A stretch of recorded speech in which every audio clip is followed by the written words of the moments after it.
शास्त्रों में कहा गया है कि हर मर्द को यह 4 काम हमेशा बेशर्म होकर जरूर करने चाहिए और इन 4 कामों को करते समय स्त्रियों को हमेशा मर्द का साथ सही समय पर जरूर दे देना चाहिए।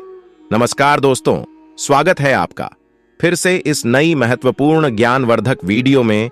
वीडियो शुरू करने से पहले है माता लक्ष्मी जो भी आपके इस चैनल को सब्सक्राइब करें, वीडियो को लाइक करें, उसके घर में कभी भी धन दौलत की कमी ना हो और उसका परिवार सदैव हंसता मुस्कुराता कुशल मंगल रहे।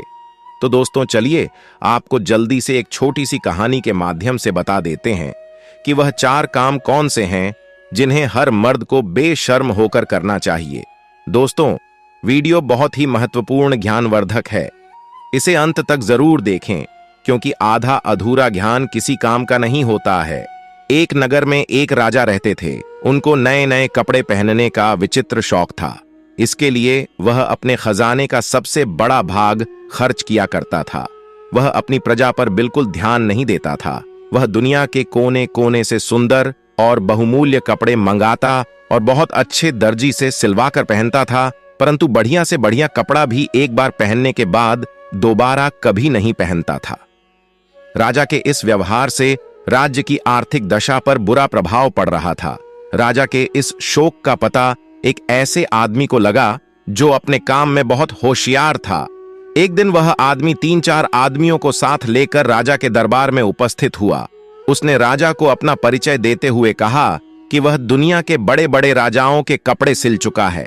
दर्जी ने विस्तार से अपना परिचय देते हुए बताया कि किस प्रकार चीन, जापान, अमेरिका और इंग्लैंड देश के राजाओं ने उसके सिले कपड़े पहनकर उस पर पुरस्कारों की बौछार की, जिससे वह मालामाल हो गया है। राजा ने कहा, दर्जी हम भी तुम्हें मालामाल कर देंगे। अब तुम बताओ, तुम मेरे लिए कैसा कपड़ा बनाओगे? दर्जी बोला, हुजूर मैं आपके लिए ऐसा कपड़ा तैयार करूंगा जिससे मूर्ख, बेईमान और अन्याय नहीं देख सकेगा। ऐसा कपड़ा दुनिया में किसी राजा महाराजा के पास नहीं है। राजा बोला, बेशक तुम मेरे लिए ऐसा कपड़ा तैयार कर सकते हो। दर्जी बोला, परंतु हुजूर कपड़ा मैं स्वयं अपने हाथों से बुनकर तैयार करता हूं। राजा ने उतावले होकर पूछा, दर्जी ऐसी पोशाक तुम मेरे लिए कितने दिनों में तैयार कर सकोगे? दर्जी बोला, हुजूर लगभग 1 या 1.5 महीना तो लग ही जाएगा। राजा ने कहा, मैं तुम्हें 2 महीने का समय देता हूं। इसके लिए हमें तुमको क्या मूल्य देना पड़ेगा? दर्जी बोला, हुजूर 50,000 पहले दे दीजिए और 1 लाख कपड़ा पसंद आने पर दीजिएगा। उसी क्षण दर्जी को कपड़ा तैयार करने के लिए एक अलग जगह की व्यवस्था करा दी गई। दर्जी अपने 3-4 आदमियों को लेकर उस जगह आराम से समय काटने लगा। कुछ दिनों बाद राजा ने अपने एक दरबारी को दर्जे के पास भेजा। दरबारी वहां पहुंचा और देखा कि वे सब बड़े आराम से सो रहे थे। दरबारी ने दर्जी को जगाकर पूछा कि कितना कपड़ा तैयार हो गया? राजा ने मुझे देखने के लिए भेजा है। दर्जी एकदम चौंक कर उठा और बोला, आइए मैं आपको दिखाता हूं कि कितना कपड़ा तैयार हो चुका है। दर्जी ने एक अलग कमरे में दरबारी को ले जाकर कपड़ा बुनने का अभिनय करके दिखाया। देखिए कितना सुंदर कपड़ा बुना जा रहा है, किंतु दरबारी को तो कपड़ा नहीं दिखाई दे रहा था। दरबारी भौचक्का रह गया और वह सोचने लगा कि कपड़ा तो दूर रहा, मुझे तो धागा भी दिखाई नहीं दे रहा है। अब दरबारी को दर्जी की वह बात याद आई कि जो मूर्ख, बेईमान और अन्यायी होगा उसे यह कपड़ा दिखाई नहीं देगा। क्या मैं ऐसा ही व्यक्ति हूं? दरबारी सोचने लगा। विवश होकर उसने कहा, वाह वाह, सचमुच बहुत सुंदर कपड़ा तैयार हो रहा है। राजा ने जब इस बात को सुना तो वह बहुत खुश हुआ। उसने दर्जी और कारीगरों की सुविधाओं को और बढ़ा देने का हुक्म दे दिया। 1 महीने बाद राजा ने अपने मंत्री को दर्जी का कामकाज और कपड़ा देखने के लिए भेजा। मंत्री के आने की सूचना पाकर दर्जी ने अपने आदमियों को सतर्क कर दिया। मंत्री जब दर्जी के पास पहुंचा तो वह अपने आदमियों के साथ कपड़ा काटने और सिलने का अभिनय कर रहा था। देखिए मंत्री जी, कितना सुंदर कपड़ा और कैसी सुंदर पोशाक तैयार हो रही है। दर्जी ने हवा में हाथ मारते हुए मंत्री को दिखाया, किंतु मंत्री बेचारा हक्का बक्का। उसने देखा कि दर्जी कैंची चला रहा है पर कपड़ा है ही नहीं। एक कारीगर सुई से सिलने का काम कर रहा है, परंतु उसके हाथ केवल अभिनय कर रहे हैं। न सुई दिखाई दे रही है और न धागा न कपड़ा।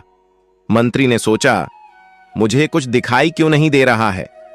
उसे दर्जी की बात याद आई। जो मूर्ख, बेईमान और अन्याय होगा उसे यह कपड़ा दिखाई नहीं देगा। उसने सोचा, क्या मैं मूर्ख, बेईमान और अन्यायी हो? यदि राजा को यह पता चल जाएगा तो वह मुझे फांसी पर लटका देगा। विवश होकर मंत्री ने भी दर्जी की हां में हां मिलाई और कहा, वाह वाह, सचमुच बहुत सुंदर कपड़ा है। दर्जी के पास से लौटकर मंत्री ने राजा को बताया, सचमुच ऐसा सुंदर बहुमूल्य कपड़ा ना मैंने कभी देखा था न कभी सुना था। यह सुनकर राजा बहुत खुश हुआ। दूसरे दिन दर्जी पोशाक तैयार करके दरबार में उपस्थित हुआ। आइए महाराज, पहनिए, यह पोशाक कितना सुंदर और बहुमूल्य कपड़ा हमने आपके लिए तैयार किया है। राजा भी भौंचक्का रह गया क्योंकि उसे कोई कपड़ा दिखाई ही नहीं दे रहा था। उसने सोचा, क्या मैं मूर्ख, बेईमान और अन्यायी हूं? विवश होकर उसने भी वही कहा जो मंत्री और दरबारी ने कहा था। सचमुच ऐसा कपड़ा मैंने न कभी देखा था न कभी पहना था। दर्जी ने राजा को शीशे के सामने खड़ा करके उसके सारे कपड़े उतरवा दिए और राजा नई पोशाक पहनने का अभिनय करने लगा। कभी वह बटन बंद करता, कभी कॉलर सीधा करता। सारे दरबारियों के बीच शीशे के सामने खड़ा राजा दर्जी की हां में हां मिलाते हुए बोला, सचमुच ऐसा सुंदर कपड़ा पहले ना कभी देखा था और ना कभी पहना था। राजा ने तुरंत दर्जी को बहुत बड़ा इनाम दिया। दर्जी इनाम लेकर अपने आदमियों सहित भाग गया। राजा कपड़े प्रजा को दिखाने के लिए एक बड़े जुलूस का प्रबंध किया गया। पूरी प्रजा राजा के नए कपड़े देखने के लिए बड़ी उत्सुक थी। हजारों की संख्या में खड़ी जनता तालियां पीट पीट कर वाह वाह कर रही थी, क्योंकि सारी जनता को मालूम था कि जो मूर्ख, बेईमान और अन्याय होगा उसे यह कपड़ा बिल्कुल नहीं दिखाई देगा। उधर बैठे एक बच्चे ने राजा को रथ पर नंगा खड़ा देखा और जोर से चिल्लाकर कहा, राजा तो रथ पर नंगा खड़ा है। लोग बच्चे का मुंह ताकने लगे। फिर क्या सारी प्रजा एक स्वर में चिल्ला उठी, राजा रथ पर नंगा ही खड़ा है। राजा को भी अपनी मूर्खता का एहसास हुआ। वह लज्जा के मारे मानो धरती में गड़ गया। यह वही समय था जब राजा पूरी तरह से शर्म से नीचे झुक चुका था। इस घटना से बहुत कुछ सीख चुका था और उसने एक योजना बनाई। उसने अपने सारे राज्य में ढिंढोरा पीटवाया कि कल राज दरबार में एक जरूरी मीटिंग है, जिसके लिए उसके राज्य की पूरी प्रजा राजा के राजमहल में सुबह सुबह आ जाए। पूरे राज्य में रिपीट दी गई कि कल राजा एक बहुत बड़ी सभा नियुक्त करने जा रहे हैं, उसमें हर एक व्यक्ति का आना जरूरी है। ये सब सुनकर राज्य की सारी प्रजा बहुत सोच विचार में पड़ गई कि कल तो राजा इतनी शर्म से अपना सिर नीचे किए हुए खड़े थे और आज हम सभी को अपने राज्य में पता नहीं क्यों बुलाया है। कहीं हम लोगों से हुई गलतियों की हमें सजा तो नहीं दी जाएगी। लेकिन फिर भी राज्य की सारी प्रजा राजा के राज दरबार में सुबह सुबह हाजिर हुई। तब राजा ने कहा कि मेरी बात सभी लोग ध्यान से सुने। यह बात आप लोगों के लिए बहुत ही ज्यादा महत्वपूर्ण है जो कल मेरे साथ हुआ है। इससे पहले भी मेरे साथ बहुत सारी घटनाएं घट चुकी हैं, जिन सभी के बाद में आप सभी लोगों को कुछ बताना चाहता हूं और आप सभी लोग कृपया ध्यान से सुने। राजा साहब ने कहा कि युग चाहे जो भी हो, चाहे वह कलयुग हो, चाहे वह त्रेता युग हो, या फिर द्वापर युग हो, या फिर सतयुग हो, कोई भी युग हो, कभी भी हो, ये चार काम मर्दों को हमेशा बेशर्म होकर करने चाहिए। और स्त्रियां भी ध्यान से सुने कि इन चार कामों में करते समय स्त्रियों को हमेशा मर्द का साथ सही समय पर जरूर दे देना चाहिए। दोस्तों, यह बात आप सभी लोगों को अपने जीवन में जरूर उतार लेनी चाहिए।